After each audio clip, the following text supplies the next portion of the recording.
मैंने यहाँ double patty burger बनाया है। आप अगर चाहें तो सिंगल पैटी से भी बर्गर बना सकते हैं। सिंगल पैटी का भी बहुत मज़ेदार बनेगा।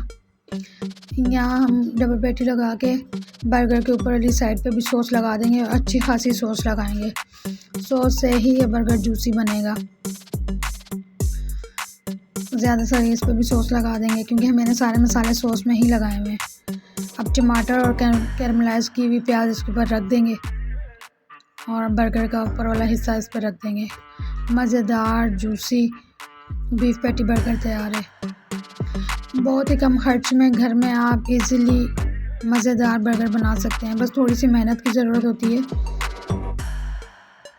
कम खर्चे में ज़्यादा सारी चीज़ आपको बनकर तैयार मिलती है।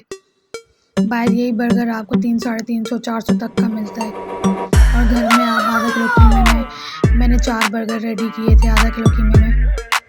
साथ ही थोड़े से फ्राइज़ भी बना लिए थे। फ्राइज़ की वीडियो तो मैंने रिकॉर्ड नहीं की, वो नेक्स्ट टाइम इंशाल्लाह आपको रेसिपी दूंगी। बहुत ही मज़ेदार क्रिस्पी फ्राइज़ बनकर तैयार हुए थे। अक्सर हम घर में फ्राइज़ बनाते हैं वो सोगी हो जाते हैं, नरम हो जाते हैं, लेकिन ये नरम नहीं हुए थे।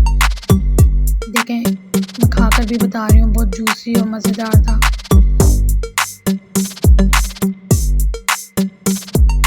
Oh my God.